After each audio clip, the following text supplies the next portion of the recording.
Mira, saludos desde México, desde Honduras, desde Panamá, desde Colombia.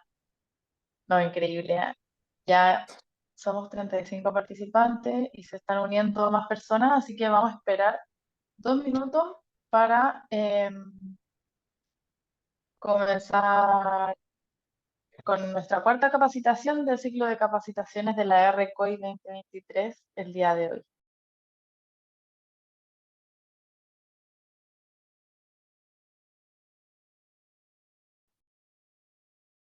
Bueno, a ver, Patsy, si puedes encender tu micrófono, ¿estás por ahí? Hola, estoy acá, atenta. Hola, ya. Me siento ver gente conocida en el chat. Un abrazo muy grande. ¿Cierto? Sí, Abrazo latinoamericano, como decimos siempre acá en la RCOI. digo, Buenísimo. Bueno, siendo las 9:06, vamos a esperar 1 minuto más para ver si es que se conectan más personas y que no se pierdan de esta hermosa presentación que nos va a hacer la Patsy. Bueno, recuerden que tenemos los acuerdos de respeto entre todas y todos, ¿cierto? Para que podamos tener una conversación donde nos escuchemos y donde nos tratemos con respeto también. Ahí ya se están conectando las últimas personas y si pueden prender su cámara a quienes vienen llegando y comentar por el chat desde dónde viene, para así también poder ver desde qué parte se están uniendo a esta cuarta capacitación. Bueno, entonces vamos a comenzar, siendo las 9:07.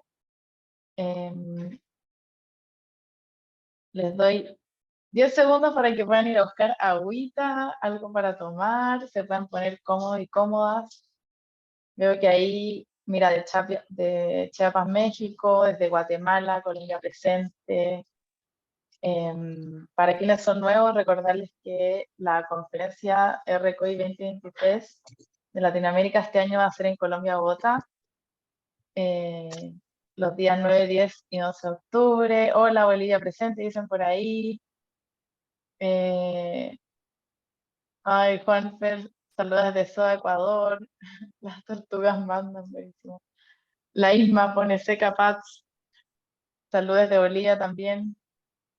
Buenísimo. Ya, ahora estamos admitiendo a los últimos que se están conectando y podemos dar inicio a nuestra cuarta sesión del ciclo de capacitaciones de la RCOI 2023.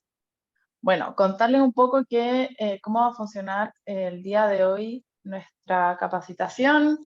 Primero vamos a introducir a la Patsy, que es quien va a estar dando esta clase sobre biodiversidad, un marco global.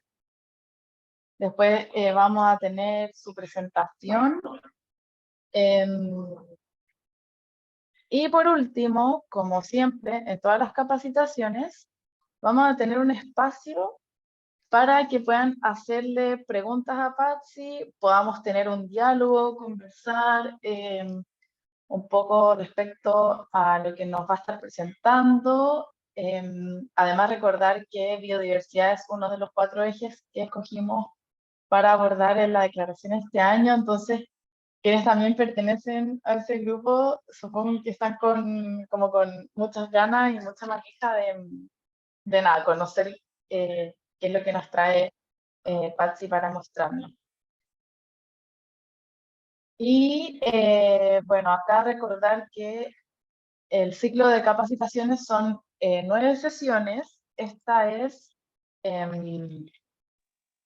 nuestra cuarta sesión, ¿verdad? Y que son jueves por medio, siempre son, yo me acuerdo del horario de Argentina, pero siempre son en horario de Argentina a las 7 de la tarde. Esta vez, por una excepción, fue 2 horas más tarde, pero en el fondo son todos los jueves en horario Argentina a las 7, horario Chile es a las 6, en Colombia es a las 5, etc. Y bueno, les voy a presentar a Patsy Contardo. Patsy Contardo viene a dar la capacitación número 4 del ciclo de capacitaciones de la RCOI 2023. Esta se llama Biodiversidad, Marco Global, ¿ya? Y para introducirles un poco sobre Patsy, ella es abogada ambiental. En este minuto de su vida se desempeña como abogada en asuntos oceánicos de la División de Medio Ambiente, Cambio Climático y Océanos del Ministerio de Relaciones Exteriores de Chile. Además, lo digo con mucho orgullo, es exvoluntaria de 1.5. Por otro lado, fue una de las 77 jóvenes líderes oceánicos globales que participaron en los OILs y integró también la coordinación regional de la RCOI el año pasado, ya el 2022. Y además fue parte de Ocean's Voice de Django y fue coautora y colaboradora de la Youth Ocean Declaration presentada el año 2022 en la United Nations Ocean Conference. Hoy en día, además de su hermoso y gran quehacer, está haciendo un magíster en Economía y Derecho del Cambio Climático en la Flaxo. Así que nada, le doy el pase ahora a la Patsy para que si quiere también se pueda como presentar un poquito, contar, no sé, qué le interesa, qué la mueve y comenzar con su presentación.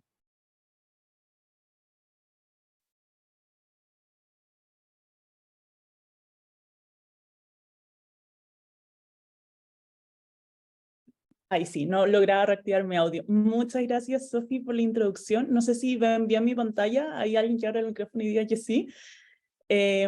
Para saber, porque yo no los veo. Sí. Se ve no como se la oye. visión presentador. Ajá. Vamos a dejar entonces y la vuelvo a compartir. Pero mientras tanto los distraeré contándoles que estoy muy contenta de poder participar acá.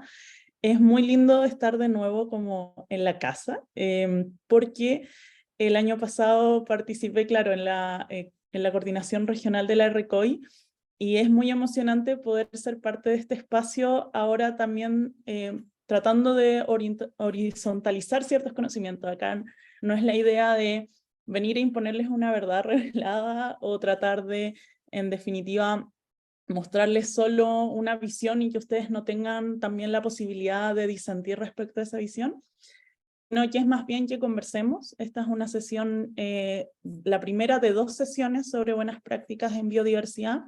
Esta sesión busca darles como un barrido general, más bien global, de qué significan las buenas prácticas en biodiversidad para América Latina, pero en la sesión de la semana subsiguiente vamos a hablar ya propiamente tal, vamos a entrar en materia pura y dura, como metodología, cómo saber si una práctica es o no una buena práctica, de acuerdo a ciertos cánones, y también analizar ciertas experiencias en concreto que se han dado a lo largo de la región, y también cuestionarnos si son en realidad o no buenas prácticas, o qué les falta, qué se podría mejorar, si son replicables o no, y entiendo que es parte del trabajo que ustedes están realizando en el contexto justamente de la RCOI. No sé si ven ahora bien mi presentación. No se está compartiendo, pero... No. Te vemos a ti.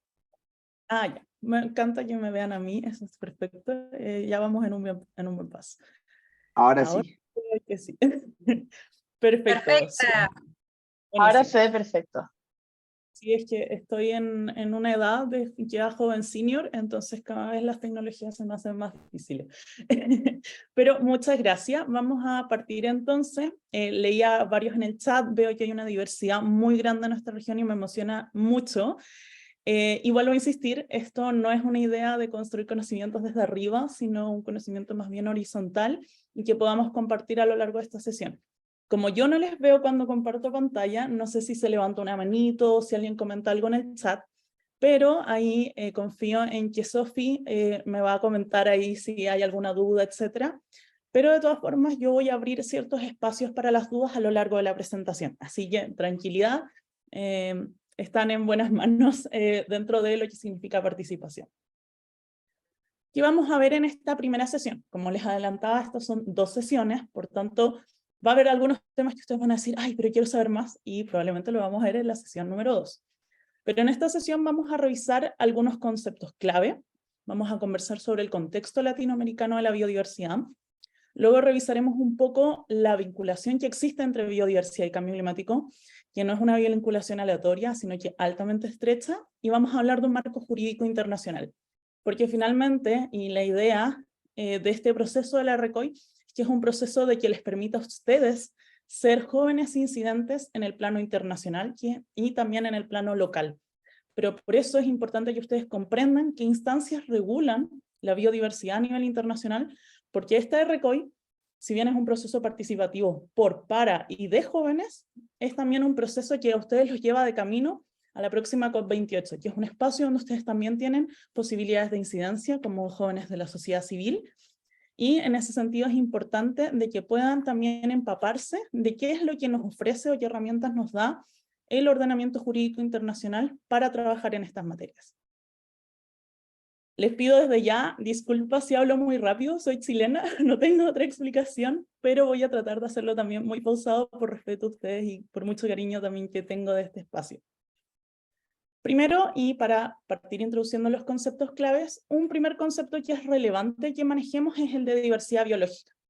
Hay muchas definiciones de diversidad biológica y la definición que yo les presento hoy no es una definición absoluta o perfecta, esta es una definición más bien normativa, hecha por abogados, que es la definición que se encuentra en el Convenio para la Diversidad Biológica, o CBD por sus siglas en inglés. Vamos a hablar más adelante en esta sesión, más en detalle sobre este convenio, pero por ahora lo importante es que nos centremos en el concepto de diversidad biológica.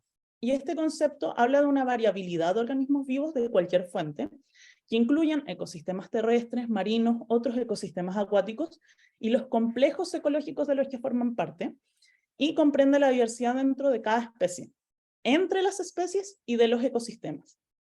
Como ya les decía, y probablemente aquellos que tienen una formación científica, yo soy abogada, así que no pretendo pasar por sobre esa formación, pero van a encontrar que acá hay algunos errores conceptuales en cuanto a esta definición. Y por eso hablo que es una definición normativa y no científica. Por ejemplo, que comprenda la diversidad biológica, entendida como, por ejemplo, los ecosistemas. Acá muy en simple, los ecosistemas incluyen elementos bióticos, o sea, vivos, y elementos abióticos, o sea, no vivos. Y por tanto, hablar de la diversidad, de hacer como un símil a la diversidad biológica y los ecosistemas, es meter en una misma canasta lo biótico con lo abiótico. Entonces hay distintos autores, entre ellos Harper y Hartsworth, que hablan de que en vez de ecosistemas, tal vez esta definición debería haber hablado de comunidades o diversidad ecológica, para resaltar justamente el elemento biótico que tiene que ver en esta definición. Entonces hay 2 elementos acá importantes. Por un lado, la biota, lo biótico, lo vivo, y por otro lado, la variabilidad. O sea, no basta para que uno hable de diversidad biológica que exista vida, sino que aquí debe haber una diversidad en esa vida, una variabilidad, debe haber distintos organismos vivos. Y a mayor abundancia de esos organismos vivos, uno habla de una diversidad biológica saludable. Un elemento acá, y yo les voy a dejar estas capacitaciones quedan grabadas, así que ustedes después pueden buscar este QR y ver este video. Es un video cortito, pero para efectos de no robarles el tiempo con algo que sí está disponible en internet, este video habla de qué son los servicios ecosistémicos. Yo se los voy a explicar acá brevemente. Los servicios ecosistémicos vienen a definir un poco cuál es nuestra relación como personas con la naturaleza. Y viene desde una visión pensada, quizás muchas veces desde el antropocentrismo, o sea, una idea de que las personas ocupamos una suerte de centro en el mundo y por tanto la naturaleza nos presta servicios. Es una definición que es útil para efectos de analizar la diversidad biológica, porque justamente estos servicios ecosistémicos son elementos que debemos proteger. Pero tal vez desde un punto de vista filosófico, algunos de ustedes podrían objetar, hey, pero es una visión antropocéntrica, porque no existe algo como la humanidad por un lado y la naturaleza por otro. Como que vivimos inmersos en la naturaleza, más allá de que tal vez vivamos en ciudades llenas de concreto, vivimos en la naturaleza. Entonces, no es algo que esté separado o escindido, sino que es un todo.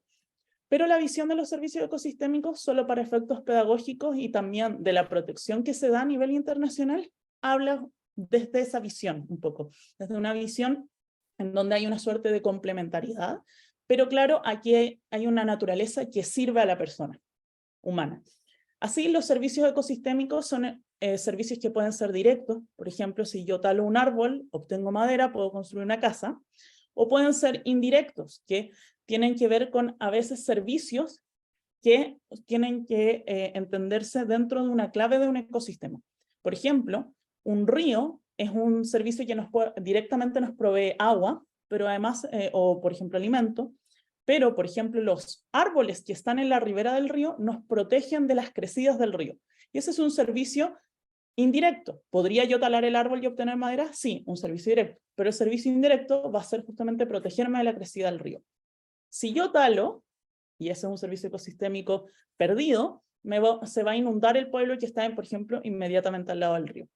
Entonces, los servicios ecosistémicos para esta idea de la diversidad biológica son relevantes porque implican ciertas ventajas que se pueden obtener a partir de la naturaleza, desde esta visión un poco antropocéntrica, pero son ciertas ventajas que se obtienen a partir de la naturaleza y que por esa razón requieren ser protegidas. Entendiendo ese par de conceptos iniciales, es importante ubicarnos en un contexto. ¿Y cuál es nuestro contexto? El contexto regional, pero también un contexto mundial de la biodiversidad. Así, respecto a la biodiversidad, uno puede establecer que alrededor del 60% del Producto Interno Bruto Mundial depende alta o moderadamente de la biodiversidad. O sea, la biodiversidad, en forma más bien directa, aporta justamente a este porcentaje de la riqueza mundial. Por otro lado, cerca del 25% de las emisiones antropogénicas de CO2 son absorbidas por el océano.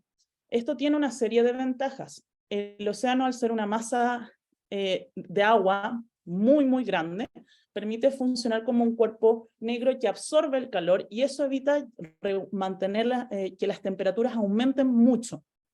Lo que estamos viviendo hoy es que el océano cada vez más ha sido cargado de calor y por tanto cada vez estamos más cerca de llegar a un punto de no retorno en donde el océano, en lugar de absorber, empieza a disipar ese calor hacia el exterior, lo que hace que nuestro planeta, con su atmósfera, se vayan convirtiendo poco a poco en un horno. Pero ¿qué pasa en América Latina respecto de esta biodiversidad? LATAM, nuestra región, concentra el 24% de las ecorregiones terrestres.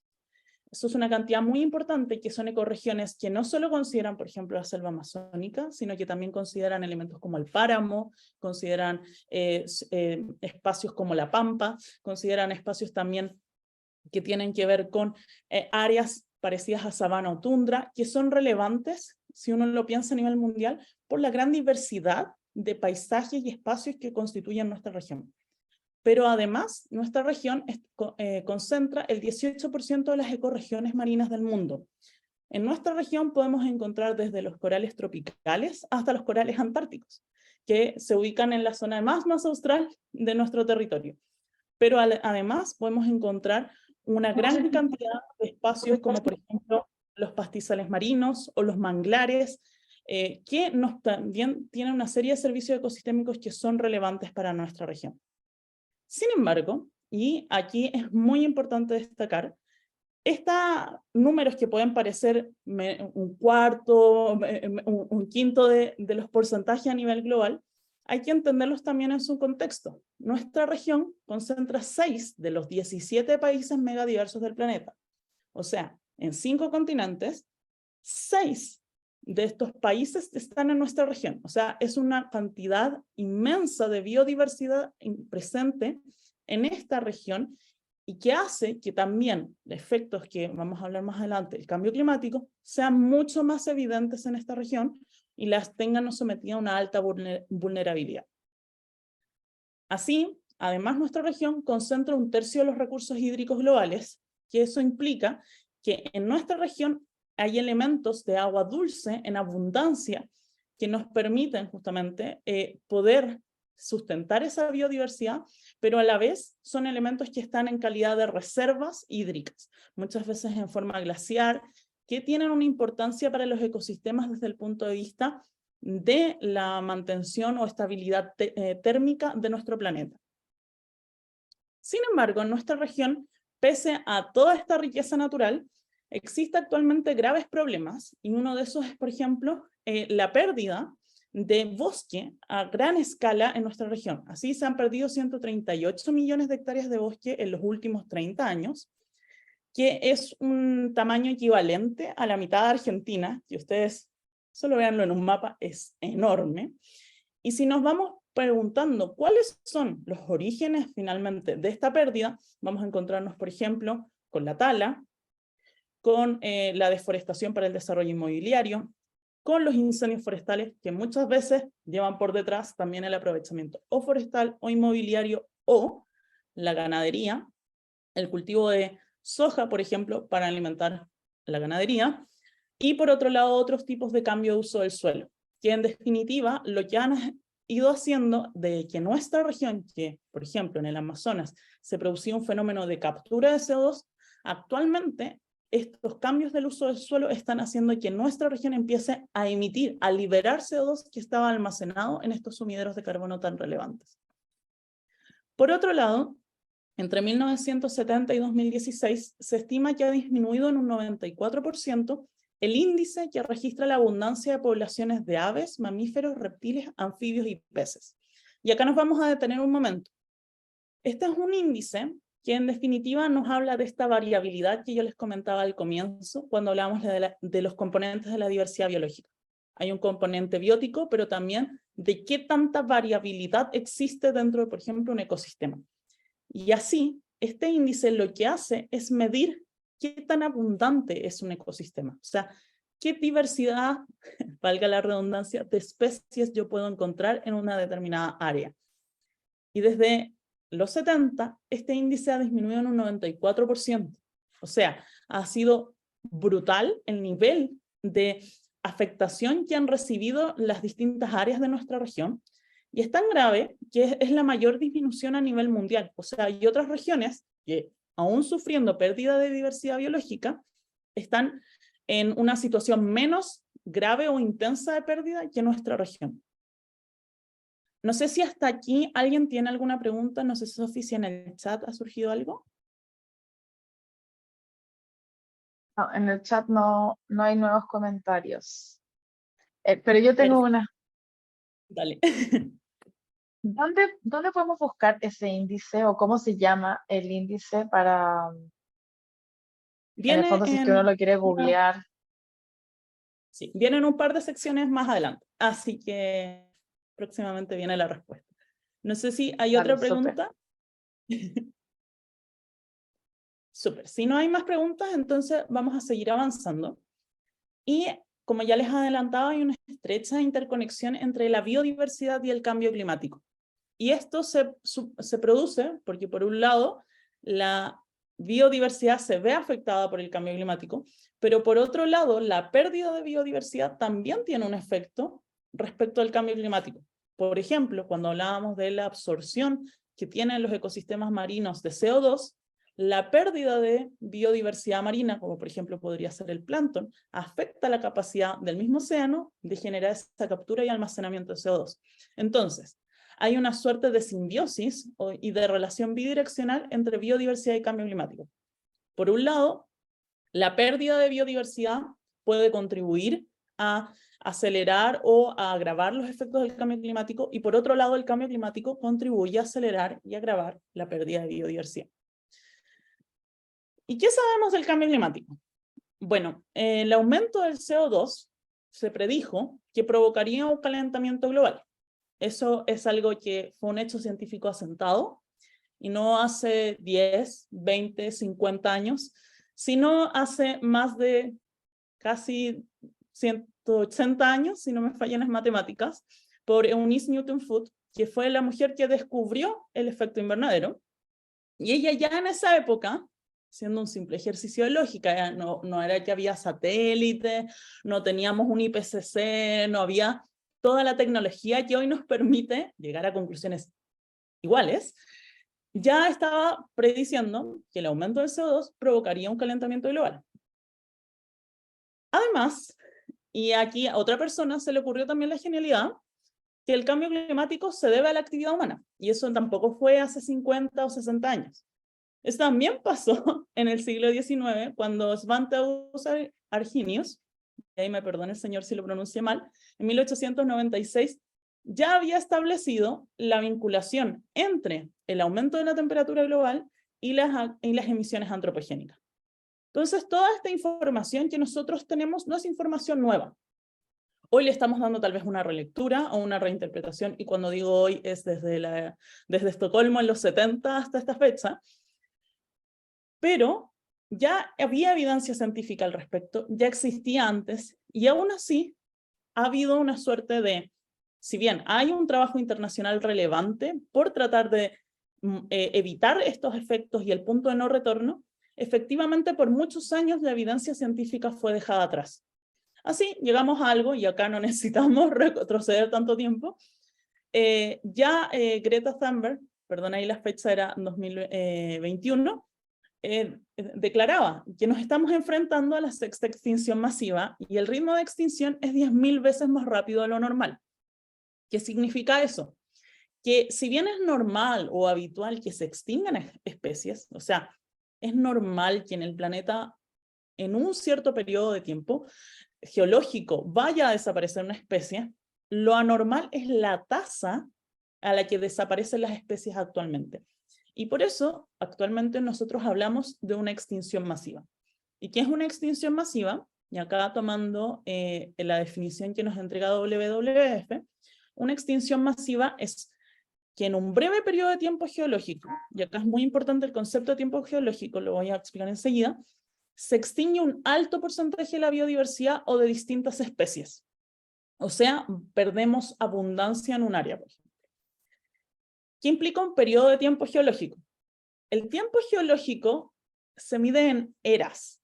Y ahí ustedes recordarán, por ejemplo, la era Cretácica, el Mesozoico, el Jurásico, y ahí me perdonarán los geólogos si tal vez estoy diciéndolos en un orden terrible, pero el tiempo geológico es de cientos, de miles, de millones de años. O sea, no es solamente que fue hace 1500 años, no, hay cientos o millones de años en un tiempo geológico. Las eras son muy largas. ¿Qué ocurre en esta extinción? La anterior extinción masiva que vivimos tiene varias teorías, pero dentro de ellas la más aceptada, y probablemente se han visto mucha tele o han leído también algún artículo científico, o el cine también, les ha traído esta idea del meteorito, que habría estallado en la zona del Golfo de Yucatán y habría hecho desaparecer los dinosaurios tras sumirlos en un invierno global después de la destrucción masiva de su espacio vital, y luego asfixiarlos en una nube gigante de ceniza, etc. Y eso ocurrió en un instante porque tuvo que llegar un meteorito. Acá, una especie que promedia alrededor del 1,60 m de estatura, que alcanza los 8 billones, que probablemente hay más hormigas en el planeta que esa especie, en un periodo de tiempo geológico acotadísimo a 100 años, ha generado justamente un clima que se va aproximando próximamente a esta idea de una extinción masiva. Ya, por ejemplo, se ha reportado que hay especies que han perecido por el cambio climático, como es el caso del sapo dorado. Si nosotros pensamos en este concepto, nos vamos a dar cuenta que esta idea de corto periodo lo dice todo. Es la capacidad de que este fenómeno esté ocurriendo a una velocidad acelerada y no en distancia de eones, básicamente, que podría ser otra medida de tiempo. Este relato no es un relato que se nos ocurrió porque somos catastrofistas, y esto es súper importante para ustedes que son jóvenes, porque claro, yo ya no soy tan joven, pero ustedes que son jóvenes, que quieren hacer incidencia, que les importa este tema, y quieren conversarlo con otras personas, especialmente adultos, que da la casualidad que son tomadores de decisión, que este no es un relato basado en eslóganes. Acá el dato mata relato, no, acá el dato suma al relato, porque acá tenemos un relato que está basado en ciencia. Y en el caso de la biodiversidad, hay 3 grupos muy importantes de estudios que ustedes pueden recurrir, que avalan justamente estas conclusiones. En primer lugar, y este probablemente lo conocen la mayoría de ustedes, es el IPCC. El IPCC se formó a finales de los 80 y es un grupo intergubernamental de científicos que lo que hacen no es que ellos investiguen por su cuenta y se encierren en un laboratorio, o sea, también pueden tener su trabajo en un laboratorio, pero para efectos del reporte del IPCC, lo que ellos hacen es recopilar la información científica disponible alrededor del mundo, en las distintas regiones del planeta, porque el cambio climático nos afecta de distintas formas, en distintos lugares, dependiendo de los ecosistemas, las áreas, etc. Y reúnen toda esta información científica y la ordenan también con distintos índices de confianza.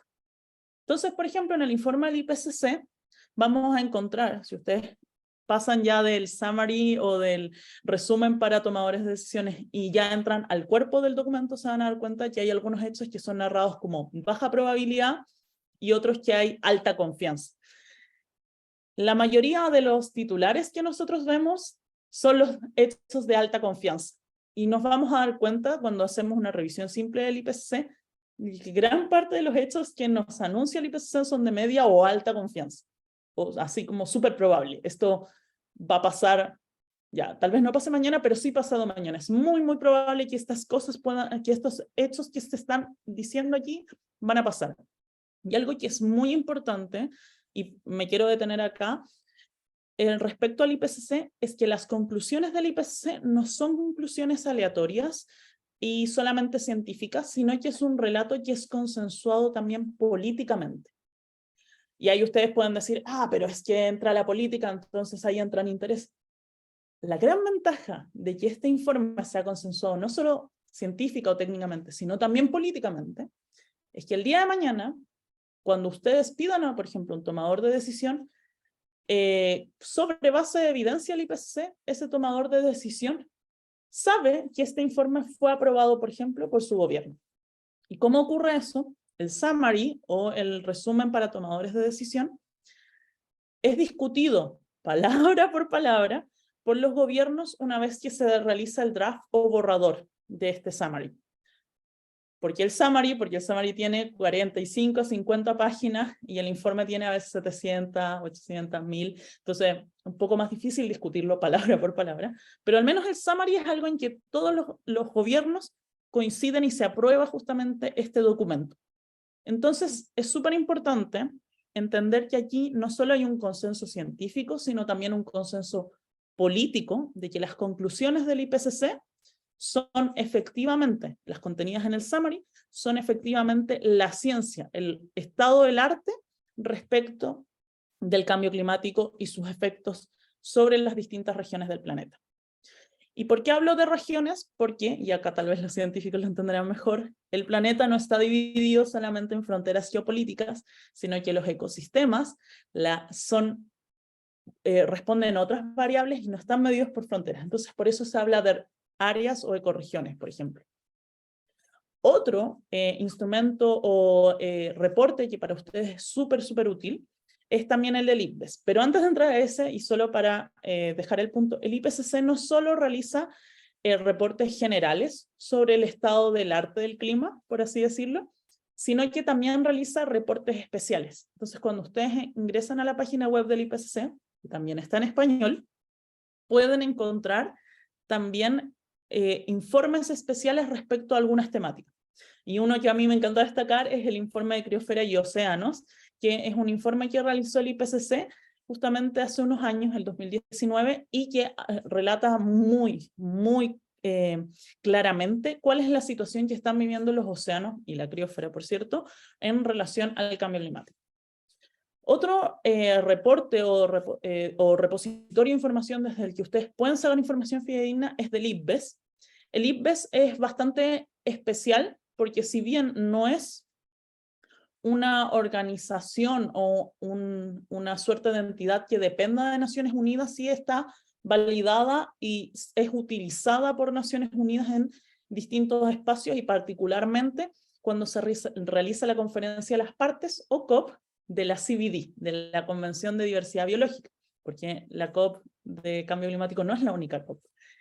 Y el IPBES es súper importante porque tiene justamente mediciones e indicadores específicos respecto de la biodiversidad, y es muy interesante que ustedes puedan también utilizarlo, especialmente aquellos que están en el grupo de trabajo de biodiversidad, porque son elementos que también les pueden servir.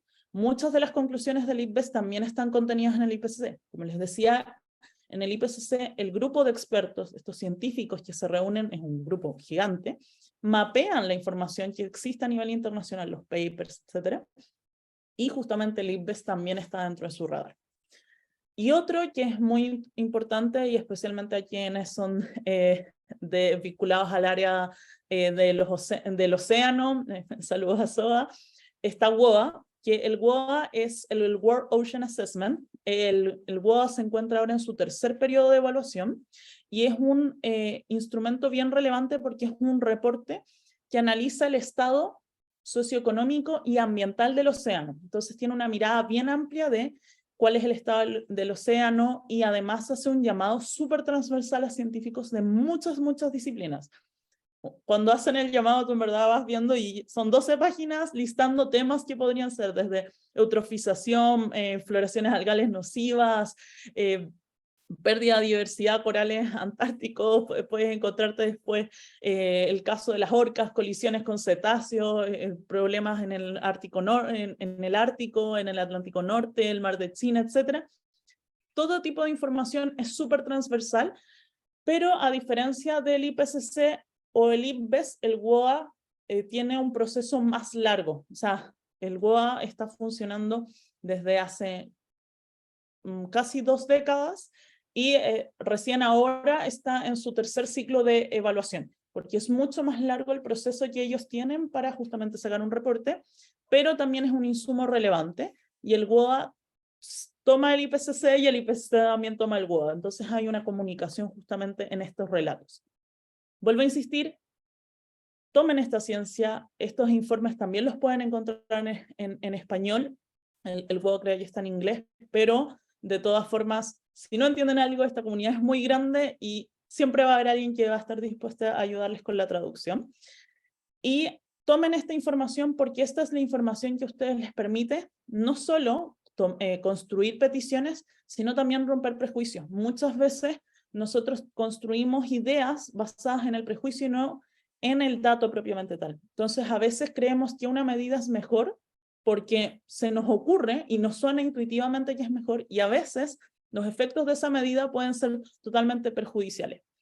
Por ejemplo, y acá solo un caso de cómo a veces no vislumbramos los efectos de las medidas que tomamos. Hace un tiempo se decidió quitar un determinado químico de la pintura con que se pintan los cascos, o sea, los cascos de los barcos, no sé si, para que entiendan como la estructura del barco por el exterior. Se eliminó justamente este químico porque era contaminante para el océano, pero se descubrió recientemente, este fue un efecto no querido, que este químico tenía una suerte de efecto de enfriamiento del océano, y se especula, porque esto es algo que como está en desarrollo todavía no se ha investigado totalmente, que esto puede estar incidiendo también en las altas temperaturas que registramos en junio y ahora en julio como altas temperaturas a nivel global. Si ustedes han leído un poco de noticias climáticas, efectivamente se ha superado la temperatura promedio global en estas últimas semanas. Entonces, parte de eso se dice,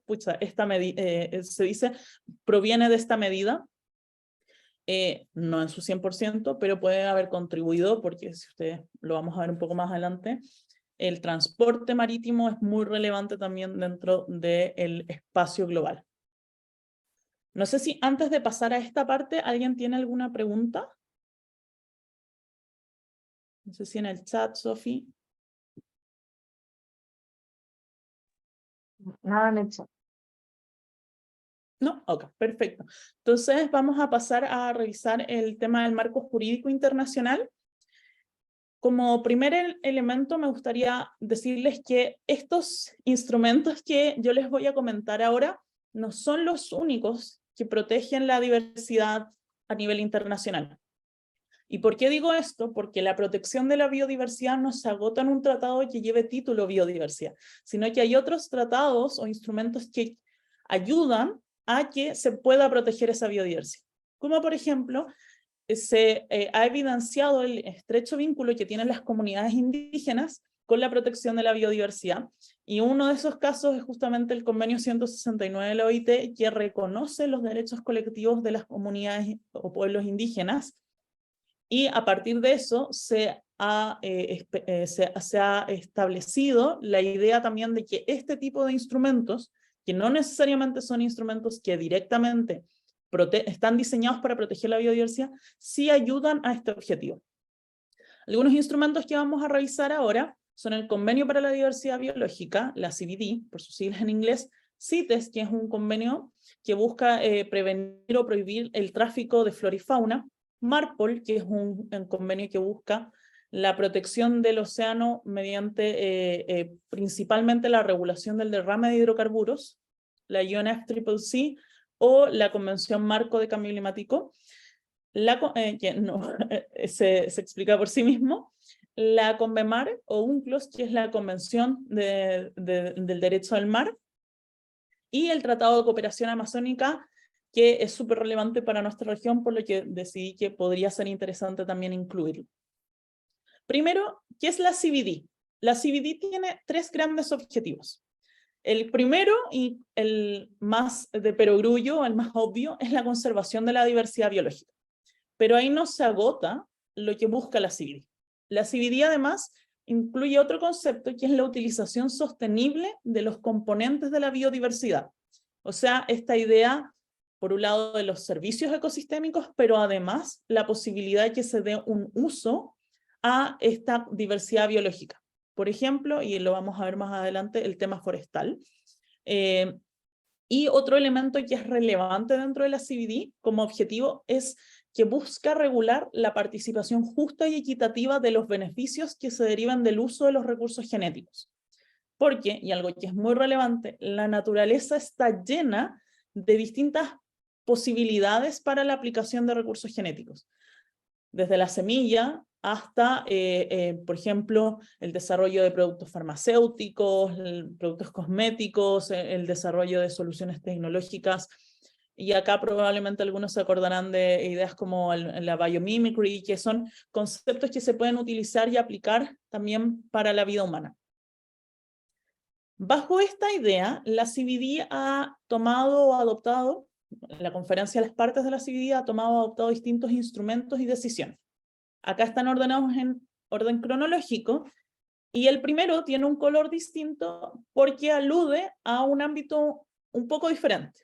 El mandato de Yakarta del año 1995 buscó regular o reconocer en realidad que cuando hablamos de diversidad biológica, por obvio que suene, la diversidad biológica no es solo los ecosistemas terrestres, sino que también incluye, por supuesto, a los ecosistemas marinos y acuáticos en general. Entonces el mandato de Yakarta establece un mandato, valga la redundancia, para avanzar en la protección de este tipo de ecosistemas. Un segundo instrumento muy relevante bajo la CBD es el Protocolo de Cartagena, que lo que busca regular es el uso de los organismos genéticamente modificados, algo que nosotros usualmente llamamos, por ejemplo, los transgénicos, pero es mucho más amplio de la visión que nosotros, por ejemplo, tenemos de un tomate o un aguacate modificado. Por otro lado está el Protocolo de Nagoya, que lo que busca regular es la participación justa y equitativa que pueden tener las comunidades tradicionales, por ejemplo, los pueblos indígenas, en la distribución de beneficios que vayan asociados o se deriven del uso o utilización de recursos genéticos.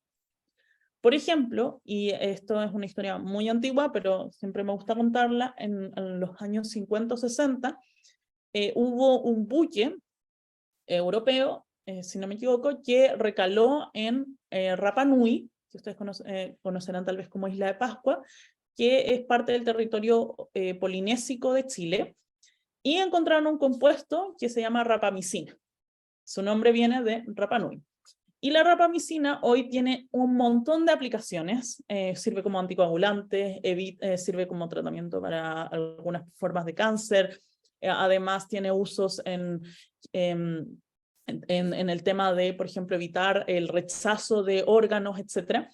Y todo esto, dado que ocurrió mucho, mucho antes de Nagoya, claramente las personas de la isla no vieron un peso, y hasta el día de hoy no han visto un peso, del aprovechamiento de ese tipo de recursos genéticos. Lo que busca Nagoya y otra serie de instrumentos a nivel internacional es que se pueda generar una participación justa en esos beneficios. Otro elemento que es relevante de destacar es las metas Aichi, que lo que buscaron fue establecer un marco global para la protección de la biodiversidad entre 2010 al año 2020. Estas metas debían ser actualizadas en la COP de la CBD en 2020, pero lamentablemente, ustedes lo deben recordar, hubo una gran pandemia y China, que era el país que iba a acoger esta COP, cerró sus fronteras y lamentablemente, y bueno, todo el mundo tuvo restricciones muy importantes y lamentablemente se tuvo que posponer la CBD, algo similar a lo que pasó con la COP de cambio climático. Y la primera parte de la reunión se realizó en forma virtual durante el año 2021, que iba a ser en la ciudad china de Kunming, y el año 2022, en diciembre, se realizó la segunda parte en forma presencial en Montreal, Canadá. Y bueno, los canadienses muy amables estuvieron de acuerdo en que se llamara este acuerdo final Marco Mundial Kunming-Montreal. Y este acuerdo establece 23 metas, 4 objetivos, con objetivos o metas diferenciadas para el 2030 y para el 2050. Las metas son súper variadas, van desde la clásica meta 30x30, que es la protección del 30% de los ecosistemas marinos y terrestres al año 2030, hasta elementos tan gravitantes, pero que uno no lo ve a veces a propósito de la conservación de la biodiversidad, que es, por ejemplo, que uno reduzca el consumo personal. Ese tipo de metas están ahí. Por ejemplo, el desperdicio de alimentos también es una meta relevante porque justamente hay todo un cambio de uso de suelo para producir alimentos que no comemos. Entonces, todos este tipo de instrumentos han ido generando un espacio para ir pensando luego a nivel nacional cómo vamos a aplicar buenas prácticas en esta materia. Otro instrumento que es relevante, pero solo lo voy a nombrar, es CITES, que busca establecer controles obligatorios para prohibir el comercio de especies raras o en peligro de extinción de flora y fauna. Entonces, este convenio lo que busca, en definitiva, es limitar, generar cooperación internacional para limitar el tránsito transfronterizo de este tipo de especies, el tráfico de animales, de flora, y tiene una lista con las especies amenazadas en peligro de extinción, y esta lista se va actualizando periódicamente y lamentablemente se va alargando también por esta pérdida de biodiversidad. Otro instrumento que es muy importante es MARPOL, que busca regular principalmente, no es lo único que regula, pero principalmente la situación del derrame de hidrocarburos. Yo acá les dejé, cuando revisen esta grabación pueden escanearlo de SQR, porque pueden encontrar un video que realiza Unilever en el año 67 de cómo ellos trataron de contribuir a mitigar el primer gran derrame de petróleo que ocurrió en Torrey Canyon. Fue uno de los primeros superpetroleros, y acá, como no se sabía nada de cómo controlar esto, hubo ideas tan diversas como que, por ejemplo, la Royal Air Force de Reino Unido bombardeó con napalm el buque para intentar que se quemara el hidrocarburo. Esto no prendió. Y por otro lado, Unilever en esa época contribuyó, y este es el video porque es un video de época muy interesante, con un montón de detergente. Y parecía súper buena idea, y ellos muestran incluso en este video cómo el detergente disuelve el combustible. El problema es que el mar no es una entidad inerte, sino que hay seres, y ocasionó este uso, junto con otros mecanismos que también se utilizaron para reducir el hidrocarburo, la muerte de más de 10.000 especies mamíferos y aves marinas. Luego, el 78, hubo otro gran desastre, la Moco Cádiz, también en la zona del Canal de la Mancha. Esta vez el Torrey Canyon fue en territorio británico, en la Moco Cádiz para la parte francesa, y ahí fue cuando ya se decidió poner en marcha Marpol, que había quedado en un borrador el 73. Actualmente ha sido ratificado por 155 países y esto representa alrededor del 97% de los buques que están navegando en el planeta. Esto no se restringe únicamente a buques de carga, sino que también incluye otro tipo de buques que puedan transportar hidrocarburos. Y muchas veces sentimos impotencia y decimos el derecho internacional es buenas intenciones o tal vez no sirve, etc. Y acá en esta gráfica yo le quise poner como un ejemplo de que si bien ha aumentado el nivel de exportaciones de hidrocarburos, desde que existe Marpol, el número de tanques derramados de hidrocarburo ha disminuido sustancialmente. Ahora, también podemos discutir, porque a nivel internacional aumenta la demanda de hidrocarburos en todo este sistema de cambio climático que estamos viviendo, pero por ahora les pido solo veamos esta gráfica desde el punto de vista de efectividad de Marpol.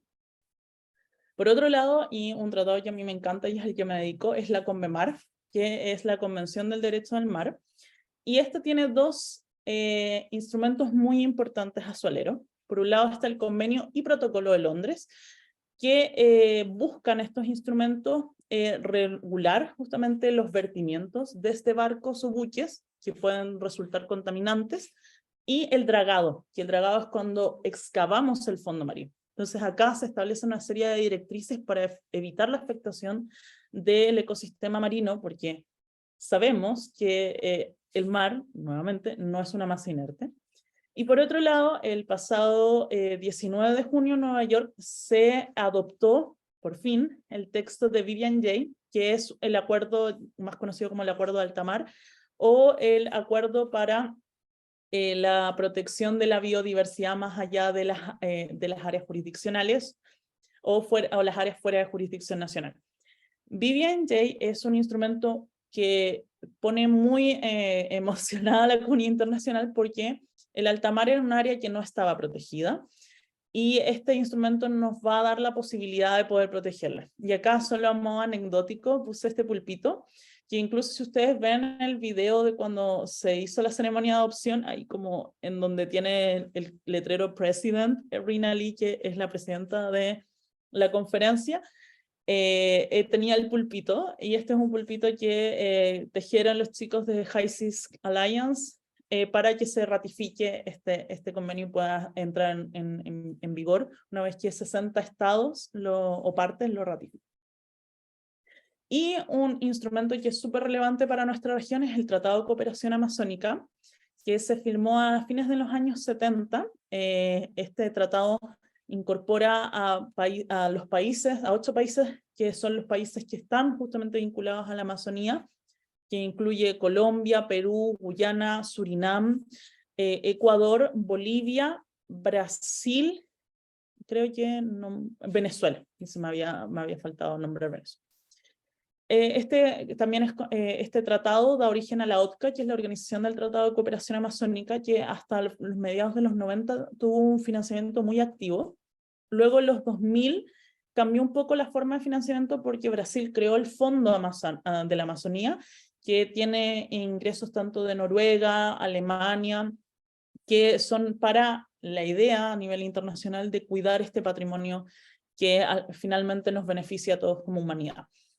Y por otro lado, durante la época de Bolsonaro se suspendieron muchos de estos ingresos, financiamientos al Fondo Amazonas, y ahora nuevamente ha recobrado fuerza con la asunción de Lula la idea de volver a proteger la Amazonía, y se ha reactivado mucho el Tratado de Cooperación Amazónica. Así que tiene próximamente una reunión el 8 de agosto, así que ahí, si les interesa el tema, estén atentos porque pueden venir también novedades al respecto. Y finalmente, la UNFCCC, o la Convención Marco de Cambio Climático, que tiene 3 instrumentos que podríamos llamar relevantes. Si bien el protocolo de Kioto está en sus últimas, se han salido los países más relevantes de él, como Canadá, Rusia, China, Estados Unidos, no contribuyen actualmente al protocolo de Kioto, sino que se rigen directamente por el Acuerdo de París. Todavía ya medidas vigentes, pero este protocolo adoptado en el 97 apuntaba a que los grandes emisores globales disminuyeran su porcentaje de emisiones. Por otro lado está el marco de Varsovia para RED+, que se alcanzó en la COP13, o sea, que tuvo su antecedente en la COP13 de Bali y luego en la COP19 en Varsovia se establecieron los principales elementos de RED+. La próxima sesión vamos a hablar de RED+, si eso no es una buena práctica para América Latina en materia de biodiversidad. Y acá un poquito este apunte o soplo de RED. RED es por reducción de emisiones por deforestación, la segunda D es por degradación de bosques y el más es porque se agregaron otros objetivos, que es la conservación de bosques, el manejo sostenible y el aumento de los contenidos de carbono, entendiendo que los bosques también son un sumidero de carbono súper importante. Y finalmente el Acuerdo de París, que, bueno, y ahí está la foto de cuando se acuerda el acuerdo en París.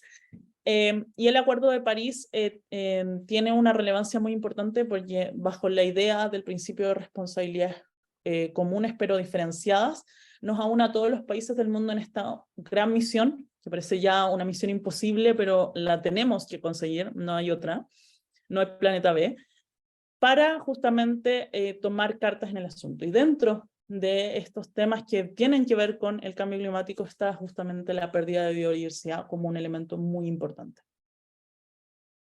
Antes de pasar a preguntas, les adelanto que vamos a conversar la próxima sesión, porque ahí vamos a entrar en metodología pura y dura.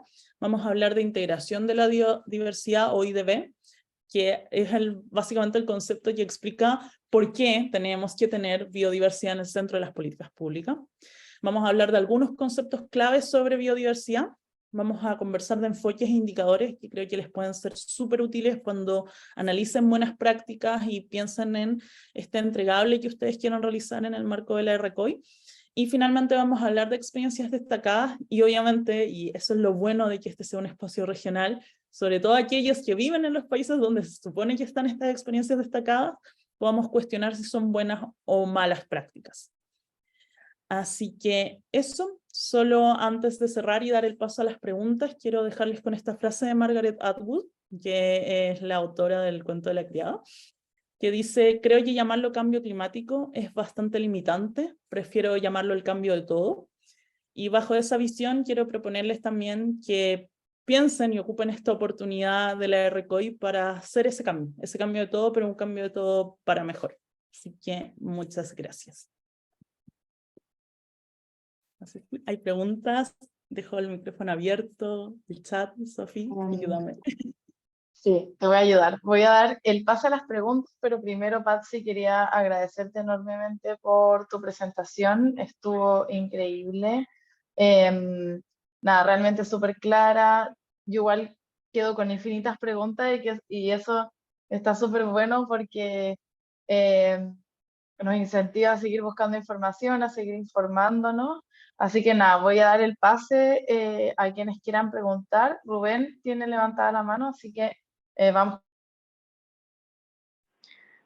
Bárbaro, muchas gracias. Y gracias igual por la excelente exposición, Patsy. Realmente he quedado muy intrigado con algunos acuerdos que, si bien tenía conocimiento, los has indagado, los has explayado de cierta manera, de una manera más entendible. Y tengo dos preguntas desde mi realidad y desde mi contexto. Tengo entendido que el Estado boliviano dentro de sus índices tiene lo que son la reducción de la deforestación a 0 para el año 2025. Pero si nos vamos a las estadísticas, tengo lo que es el dato que creo que está en el tercer lugar de deforestación. Nosotros desde el activismo, ¿cómo podemos aplicar o qué podemos hacer para fiscalizar o tal vez de cierta manera hacer ver estas falencias dentro del contexto internacional, que hay una falencia grande en el cumplimiento de los índices desde nuestro país, ¿no? Otra es acerca más de los ríos, un contexto del tema de los ríos. Cuando se contaminan, existe lo que es el desemboque del río al mar. Entonces, no sé si hay algún estudio o algún sistema geográfico que muestre cuánto es la afectación que los ríos generan a la acidificación del mar ya que cuando el agua baja contaminado por la ribera, contribuye igual de gran manera a la acidificación del mar y a la pérdida de los ecosistemas como los arrecifes de coral y entre otros, ¿no? Eso de mi parte. Muchas gracias. Muchas gracias, Rubén. Voy a partir respondiendo tus dos preguntas antes de pasar a Nicolás y Dani. Respecto a la primera del Solamente activismo, para aclarar, perdón, es a 2030 el tema de las metas de los NDCs que mencionaba Rubén, no a muchas gracias. 2025, pero solo una cuestión de precisión en nada Valga más. la aclaración. Muchas Gracias, gracias. Juan. Muchas No, por gracias. favor, un placer. Respecto a tu primera pregunta de qué es lo que podemos hacer desde el activismo, yo creo que el primer paso y como el más importante es informarnos. Sé que suena súper cliché y sé que, bueno, están acá, es como que ya estamos tratando de hacer este paso, pero es muy importante informarse. Algo que nos ocurre mucho es que se nos critica nuestra falta de experiencia y se piensa que en verdad más que tener bases o información o fundamentos científicos reales, solamente estamos teniendo otra causa más, que podría ser también el fanatismo por un artista, lo comparan casi como la lucha contra el cambio climático. Y en realidad no es así. Tenemos datos, tenemos evidencia y también tenemos la inmensa y terrible responsabilidad de que somos la última generación que puede hacer algo al respecto. Entonces creo que el primer elemento es informarnos, tener claro qué canales podemos usar dentro de nuestros países. Yo creo que algo que es muy importante y paradigmático es conocer quiénes son nuestras autoridades locales y nuestras autoridades a nivel subnacional y nacional. Por ejemplo, en Chile nosotros tenemos un proceso que se llama las semanas distritales, donde un diputado, la persona que representa, el parlamentario que representa tu sector, se supone que está de visita en el sector. Conocer, por ejemplo, cuándo es esa semana distrital, dónde está esa semana distrital, en qué lugar está, cuál es su correo electrónico, si tiene un teléfono, su asesor, y hablar con esa persona. Plantearle por qué es importante y cómo te afecta el cambio climático en tu lugar. Plantearle, por ejemplo, hoy necesitamos fiscalizar esto, ¿qué está ocurriendo? Y también otro elemento que es muy importante, y acá lo reafirmo con la información, no porque nosotros no sepamos, no se está haciendo algo. También acá es importante, sobre todo desde el punto de vista de las organizaciones. Muchas veces he escuchado a gente que dice, no, no se está haciendo nada, y justo en esa misma mesa hay una ONG que está haciendo algo por ese tema. Entonces también es importante tener muy presente que no porque no sepamos si se está haciendo algo sobre eso, no es que no se esté haciendo nada. Entonces, esos son como el primer dato que como consejo que daría. Y también contactarse con otras personas, generar fuerza, generar sinergias, porque finalmente mientras más personas estemos preocupadas del tema, también podemos conseguir cambio. No solamente de aquí al 2030, sino tal vez de aquí a la próxima elección, de aquí a quizá el próximo periodo legislativo, etc. Entonces yo les invito a que se informen no solo de la materia, el dato duro, sino también de los canales de comunicación con sus autoridades nacionales, locales, para poder hacer incidencia. Y respecto al segundo punto sobre los ríos, efectivamente lo que nosotros depositamos en los ríos tiene efectos al océano. No necesariamente la acidificación como tal es la consecuencia más directa, porque la acidificación hay un componente muy importante por la absorción de gases de efecto invernadero, específicamente CO2, entonces no viene tanto del río, pero sí hay cosas como elementos como fenómenos muy graves como la eutrofización o la desoxigenación del océano, sí tienen mucho que ver con lo que nosotros arrojamos a nuestros ríos. Incluso en países desarrollados donde las aguas son tratadas, hay efectos nocivos en el río. Por ejemplo, en el Támesis se ha encontrado un nivel de cocaína impresionante y uno diría, pero esta agua está tratada. Sí, pero nadie pone aditivos contra, no sé, la cocaína o el speed que la gente consume en sus casas o en otros lugares dentro de la ciudad, y eso sí afecta y genera zonas muertas dentro del mismo río y bueno, luego eso va al mar. Entonces, existen esto, hay estudios al respecto. Si quieren, yo puedo revisar y canalizarlo a través del equipo de la RCOI para ponerlos a su disposición. Y también, si alguno de ustedes tiene uno, bienvenido sea también, porque al final la idea es que esto hagamos como un gran compartir esta información. Creo que había otra persona después que bajó la manito. Sí, había dos personas más, creo, Nicolás, y no recuerdo la otra persona. Dani. A ver, vamos Nicolás y con Dani. Dani. Hola, súper interesante la presentación, Patsy. Me estoy conectando acá desde Chile, o sea, desde Chillán, en Chile, y soy parte del grupo de personas que está intentando crear el capítulo de Given, que es el mecanismo joven, ¿cierto?, del UNCBD.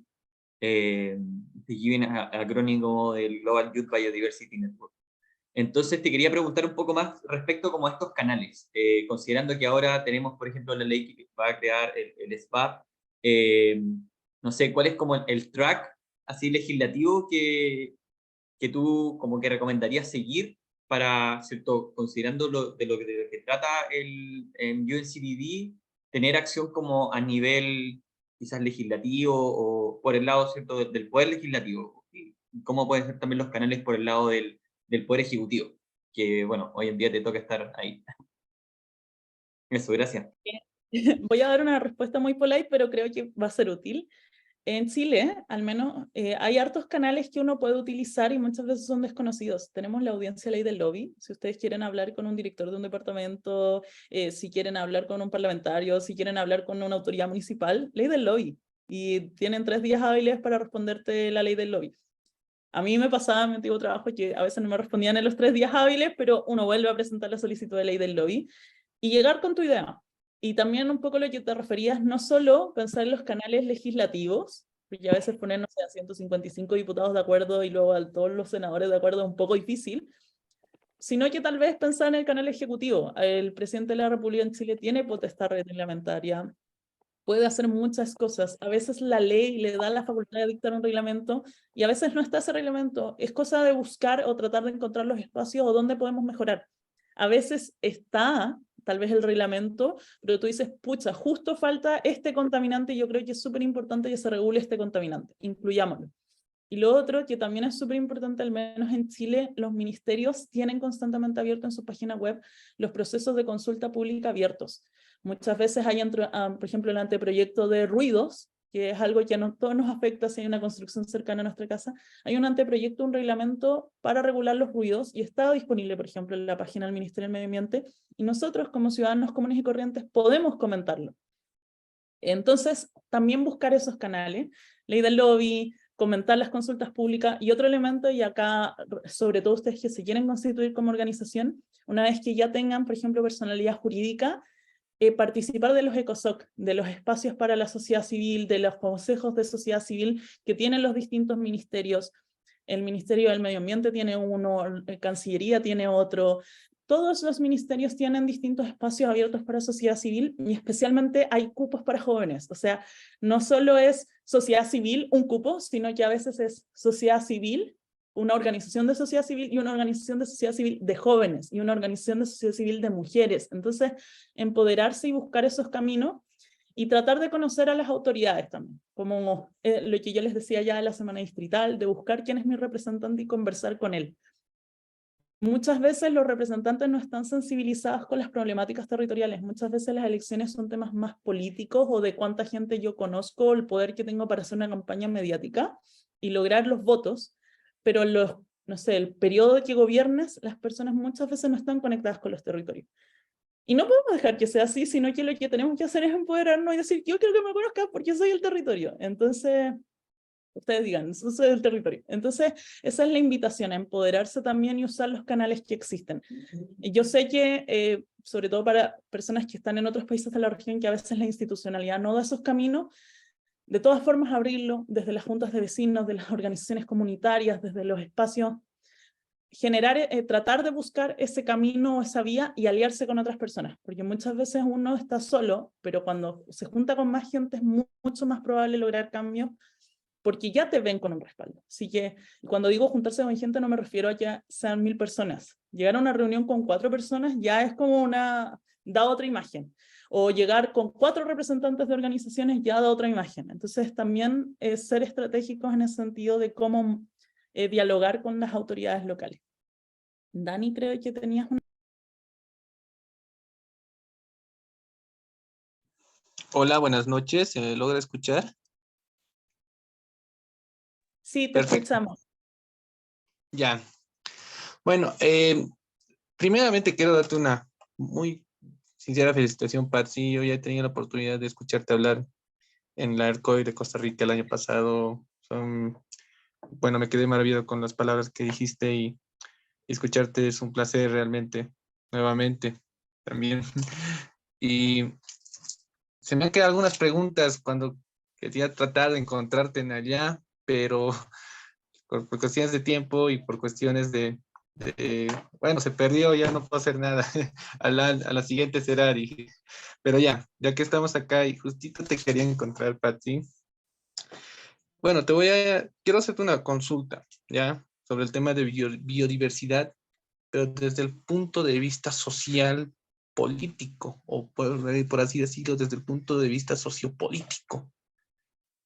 Tú me consultaste, o bueno, tú lo mencionaste, que a veces no es muy bueno o a veces tienes que ver, digamos, el tema de la conveniencia, si alguna autoridad, o tal vez algún diputado, o algún senador, o algún ministro, o algún secretario enfocado en la rama de medio ambiente, o en el tema del cambio climático, digamos, puede mirarlo desde una conveniencia política, digamos, ¿no? Si me dejo entender. Y hay algo que mi compañero Rubén, ¿no? Que es también mi compatriota boliviano, no está tomando mucho en cuenta sobre el tema de polarización, estados polarizados. ¿Qué quiere decir un estado polarizado? Que, pues, si tú vas a querer ir hacia una autoridad, ¿ya?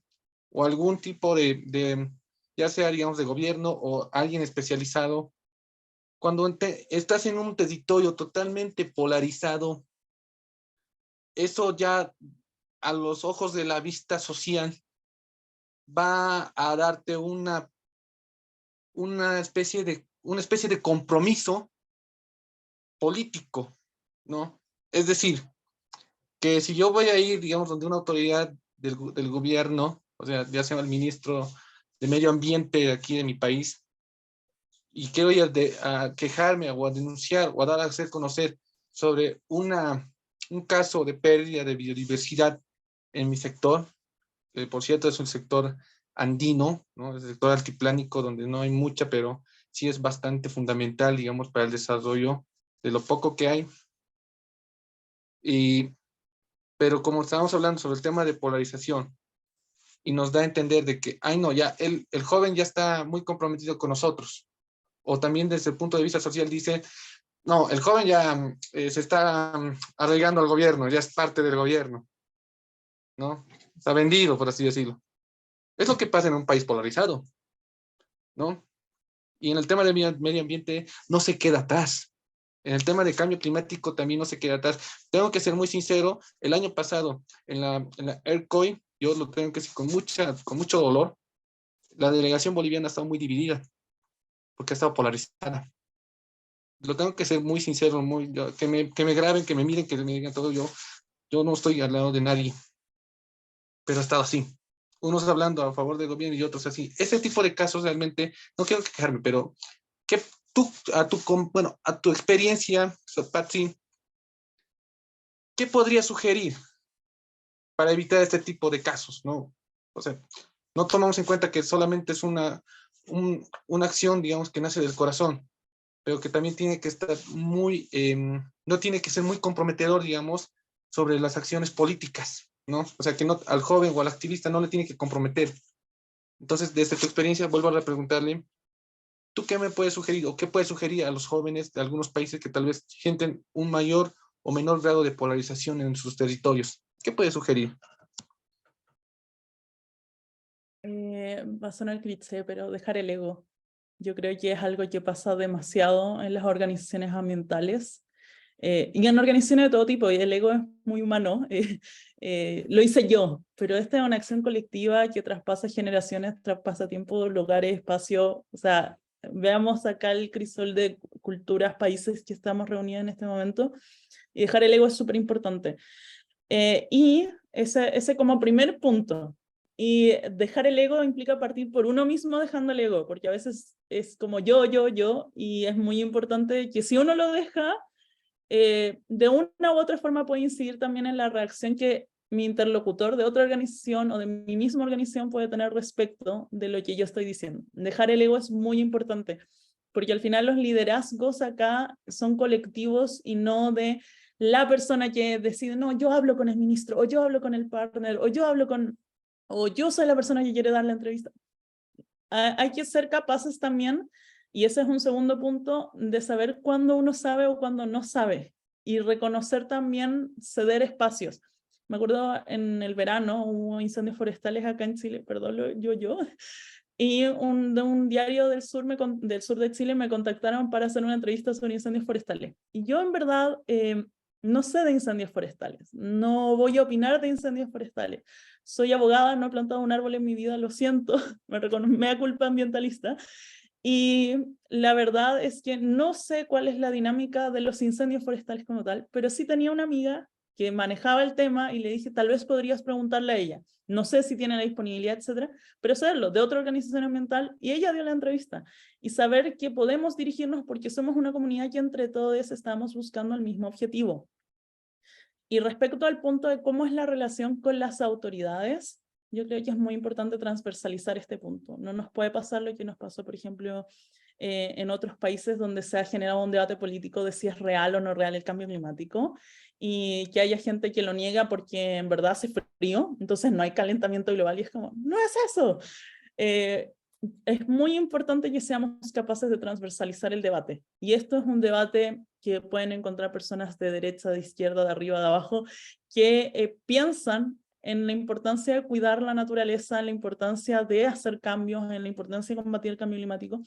Y es ahí donde tenemos que tocar el discurso. Y es ahí donde tenemos que buscar la tecla. Y también hacer presente, y sobre todo si uno busca hablar con personas que son más reacias, también ver que otros intereses también confluyen. Ahí como que ser un poco más diplomático y entender también qué otras cosas le pueden llamar la atención. Por ejemplo, ¿cuáles son los efectos del cambio climático sobre una industria? Por ejemplo, el cambio climático ya no es un riesgo, es un hecho cierto, entonces las aseguradoras ya no te aseguran frente al riesgo de, no sé, una marejada. ¿Qué puede ser para ti importante que en tu industria se regule para adaptarnos al cambio climático y ser más resilientes frente, por ejemplo, una marejada que puede botar tu fábrica? Ese tipo de conversaciones también son importantes, hacer entender a ciertos sectores que muchas veces son reacios que este es un problema que nos importa a todos y que es real y que de verdad es importante tomar acción. Entonces, quizás desde lo personal, dejar el ego y ser capaces de ver en el otro lo positivo, y ver también y aceptarnos, y también hay días que tenemos mal humor, buen humor. Hay gente que tiene mal humor permanentemente, pero eso no hace que tenga menos razón a veces en algunos puntos. Entonces, dejar el ego atrás, y por otro lado, en el trabajo también con las autoridades. Ser estratégicos por un lado, pero sobre todo ser transversales. Esto no es una política de gobierno, esto es una política de Estado, y nos importa que esto se tome en cuenta porque no es algo que solamente le importa a un país, nos importa como región, nos importa como planeta.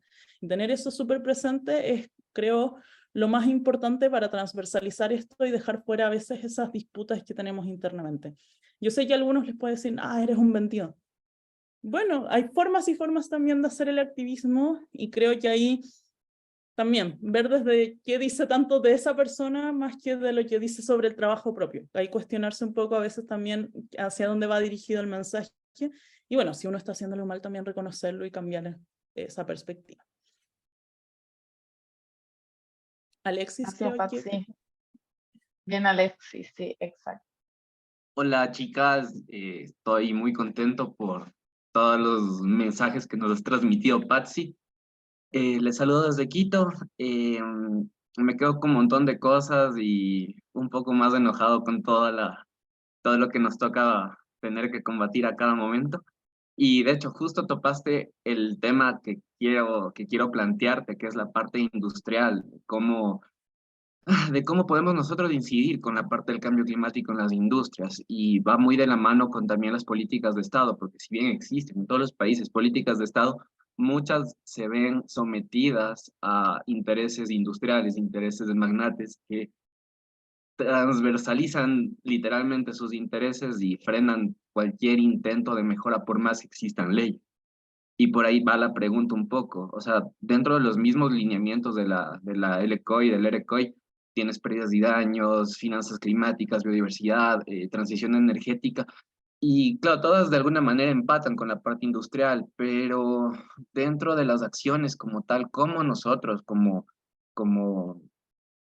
líderes sociales, como personas que de alguna manera estamos intentando meternos en digamos, en esta pugna, en esta lucha del cambio climático, podemos de alguna manera mover un poquito la pelotita para que las industrias realmente tengan esta corresponsabilidad frente a todo lo que generan, porque hay que entender que parte de la protección a la biodiversidad no es que solo es protegiendo, en el caso de Ecuador, el Chocandino, la Amazonía, las cuencas hídricas, sino de entrada el hecho de que debe existir una apropiación de las zonas industriales de las ciudades grandes y de las ciudades pequeñas para al menos hacer un tratamiento de las aguas que se vierten a las cuencas, porque a la larga, en el caso de nosotros, río abajo tienes todo lo que cae al Pacífico y tienes ciudades y provincias como Esmeraldas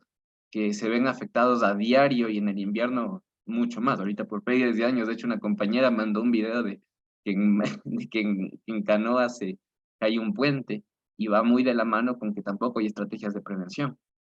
Entonces, ¿qué rol tienen que jugar? ¿Qué rol juega el Estado? ¿Qué rol juegan las industrias? ¿Cómo se puede incidir desde la sociedad civil?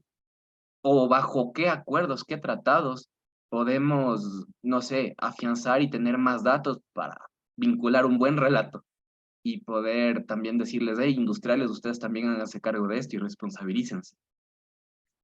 ¿Cómo lo podemos hacer? ¿Cuál es tu experiencia? Ayúdame con eso. Gracias. Yo creo que acá todos somos nuevos en el tema, pero creo que, ya sí, volviendo al instrumento y siendo muy jurídica, la respuesta es Escazú. Todo vuelve a Escazú. Yo creo que Escazú es súper importante para empoderarnos y tomar los espacios, porque primero es informarnos, luego participar, y bueno, está la justicia ambiental, pero la idea no es que uno tenga que ir a demandar a las empresas. Yo como abogada feliz que uno haga mueva el aparato jurídico desde todos los espacios, pero creo que también hay que llegar al paso previo. ¿Cómo? Porque cuando judicializamos es porque fracasamos en el proceso previo. Entonces, ¿cómo fortalecemos esa parte?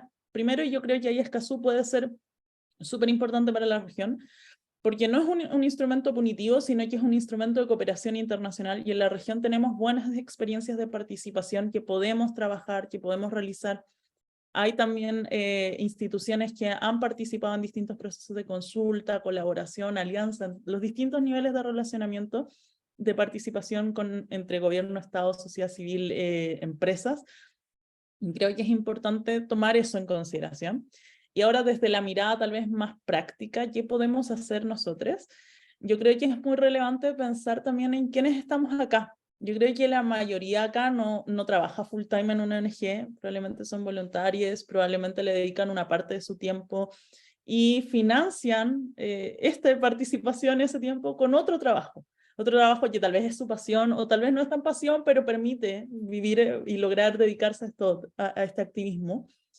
Y les invito también a que se empoderen en esos trabajos, porque esos trabajos son una empresa, son alguien que toma decisiones, son alguien que interviene en el sector económico en mayor o menor medida, pero puede llevarse el discurso del cambio climático también a esos espacios, desde los consejos prácticos y simples de la eficiencia energética, etcétera, pero también a otros espacios. Ustedes son jóvenes activos que les interesa, están dedicando esta hora de su día a aprender sobre temas, a tratar de informarse, a tratar de tener este debate.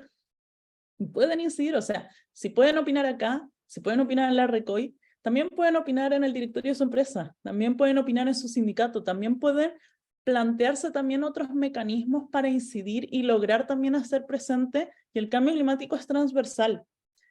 Es media cliché esa frase de que cuando se acaben los árboles y se sequen los ríos, la gente no podrá comer dinero, pero es real, y eso hay que también hacérselo presente a las empresas. Muchas empresas, sobre todo en países desarrollados, ya están tomando en consideración el cambio climático en sus balances, lo están tomando en consideración en materia de seguros, lo están tomando en consideración en materia de financiamiento. El sistema bancario está respondiendo a eso, y en América Latina todavía estamos atrás en esa materia. Entonces es importante que también lo podamos llevar adelante desde nuestros espacios. No se necesita trabajar en el gobierno, no se necesita trabajar full time en una ONG para hacer incidentes realmente. Entonces, yo igual les invito a que cuestionen también cómo llevarlo a su espacio laboral. Muchas veces hay personas que dicen, es que yo no estudié una carrera ambiental, no sé, soy químico farmacéutico, no sé, no tiene mucha relación quizás con la lucha contra el cambio climático, no, o no soy un comunicador, o no soy un influencer, o no es necesario ser eso para también hacer los cambios. Uno puede participar desde otros espacios. Entonces, creo que también es importante empoderarse en ese sentido.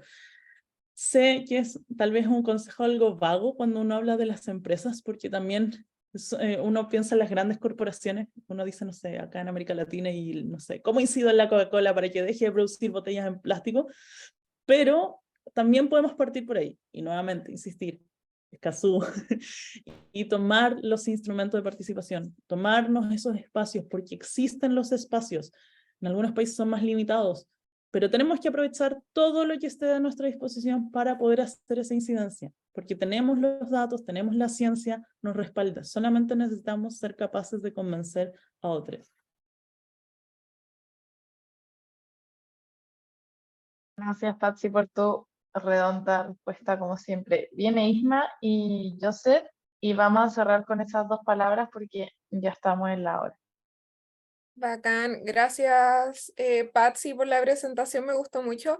Y mi pregunta quizás no apunta directamente a la biodiversidad, sino que más que nada océanos, que sé que es un tema que también te gusta harto y que a mí me pasa de que personalmente percibo de que, o quizás no es una opinión personal, quizás alguien más también lo sienta así, de que el océano, como que todos quieren aprovechar sus recursos, pero nadie se quiere hacer cargo de lo que está pasando en los océanos. Y si bien no vivimos en el agua, vivimos del agua. Y siento que, o por lo menos me ha parecido de que desde la sociedad civil en Chile como que de repente ha costado meter el tema océanos como en el tema del día a día, como que quizás hablamos más de los problemas que hay en tierra que de lo que hay en el océano. Entonces te quiero preguntar a ti, que igual has podido transitar como en distintos espacios de stakeholders, ¿cómo crees tú que podemos concientizar o empoderar más a la narrativa que hay del día a día de cambio climático de las juventudes, por lo menos en Chile, que yo percibo que es así, para que también hablemos un poco más de océanos y no solo como de lo que pasa en tierra? Eso. Ya, no quiero ser majadera con informarse, porque ya nos quedó claro que hay que informarse. Yo creo que también una forma de cambiar estas narrativas es desde nuestras propias organizaciones generar espacios para hablar del océano. Por ejemplo, el 8 de junio pasado fue el Día del Océano, así, Día Mundial del Océano, un evento de Naciones Unidas con Jason Momoa, que es Aquaman y también como embajador del océano, y etcétera. Y acá en Chile tuvimos el lanzamiento del programa oceánico, que lo encabeza la Cancillería, y sentí, al menos yo, que desde la sociedad civil, si bien hubo sectores que lo tomaron en consideración y hubo posts, etcétera, siento que se puede todavía aprovechar más. Creo que podría difundirse más, por ejemplo, ese tipo de ideas, y también debatir qué se está haciendo, como saber qué están haciendo las distintas instituciones sectoriales y preguntarnos como ciudadanos. Yo he visto, y aquí vuelvo a insistir con el punto de no porque yo no lo sepa significa que no se hace. Yo he tenido la oportunidad de ver trabajo muy importante de organizaciones locales, de ONGs, que a veces no se visibilizan.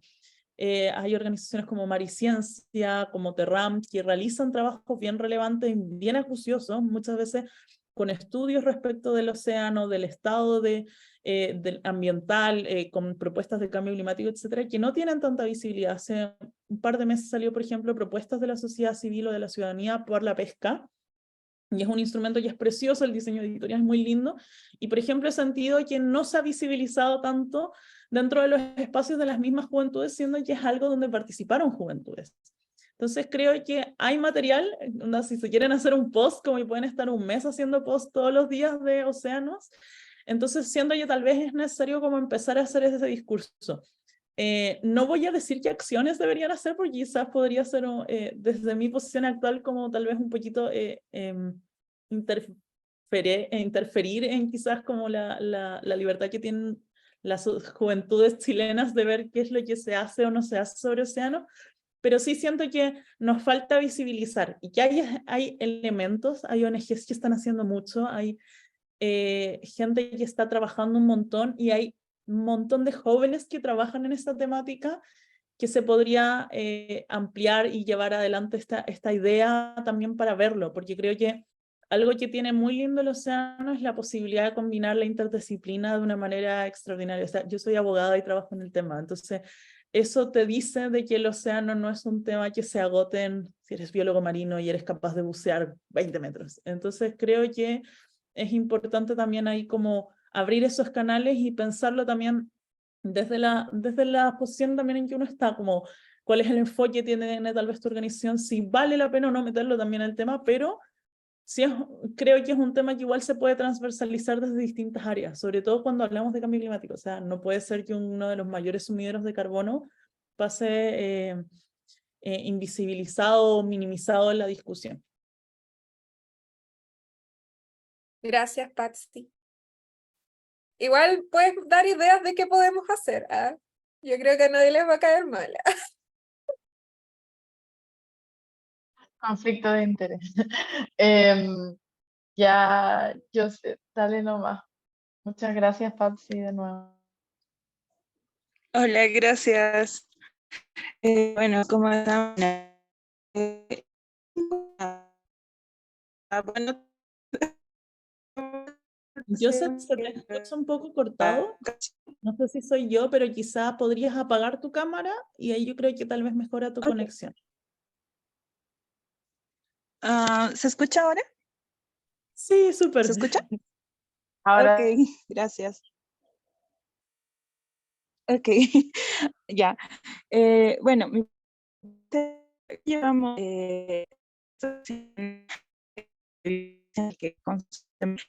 ejercer el gobierno sobre los indígenas.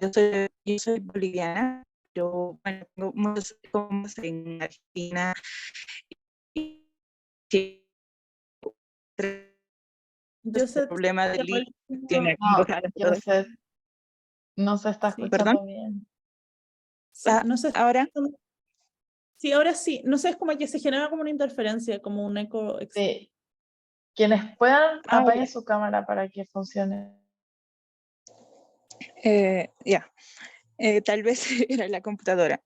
Bueno, te iba diciendo cómo sobrellevamos, o bueno, cómo nosotros nos sobrellevamos frente a las acciones de violencia ambiental constantemente ejercida por los gobiernos hacia los territorios indígenas, porque, por ejemplo, estos últimos, yo estoy haciendo una investigación sobre las payiris en las minas de Potosí, y bueno, entre todo eso, esto no ha sido como un trabajo, yo quería escribir algo muy relacionado al feminismo y me acabé preocupando más porque, bueno, aquí yo vivo en Oruro, en un departamento minero igual, y aquí se habla mucho de la minería como una rama de bonanza. Sin embargo, constantemente la realidad de las mineras y los mineros es que no tienen como tal los insumos, pero el gobierno constantemente va dando permisos para explotaciones auríferas, para diferentes tipos de explotaciones. Y también siento que existe un vicio porque existen muchas personas que prestan su nombre y ahí como que existe un rango de complicidad no sé, empresarios de otros países a cambio de cierto monto económico. Y bueno, al final es más fácil también conseguir un permiso de explotación aurífera si es un boliviano a diferencia de un extranjero. Y bueno, no sé, yo siento que hay un vicio porque hablar primero en las minas es muy complicado. Aquí a veces es muy violento, pero por otro lado también es muy complejo porque la mayoría de estas personas, sobre todo las mujeres, viven una situación de pobreza y no les puedes quitar tampoco de la noche a la mañana esto es que esto te va a enfermar, y todas son conscientes de que les va a enfermar, va a deteriorar su salud y al final van a acabar muriendo con silicosis o el mal de la mina. Entonces, la mayoría de estas mujeres están acostumbradas y resignadas, y hasta los hombres. Mentiría si te digo lo contrario. Pero si hablamos con sus empresas, con las empresas mineras o con las cooperativas, ellos nos dicen, pero nosotros estamos asegurando, les damos, no sé, equipo de bioseguridad, además somos responsables con el medio ambiente porque tenemos permisos, y sus permisos también no son los mejores de la vida. Y me gustaría decir que conozco mucho de ese tema, pero bueno, yo en mi caso estudio medicina y escribo artículos así como que de temas que me llaman la atención y todo, y soy activista ambiental, más que todo voluntaria, yo diría, en una plataforma ambiental, pero como tal, siempre me siento pequeña, eso por un lado, y por otro lado que muchas veces nos obligan a callar, porque alguna vez nosotros hemos intentado publicar hace algunos años unos artículos un poco que eran pesados respecto a los metales pesados que se encontraban en el agua y bueno, los riesgos para la salud que significaba para la comunidad.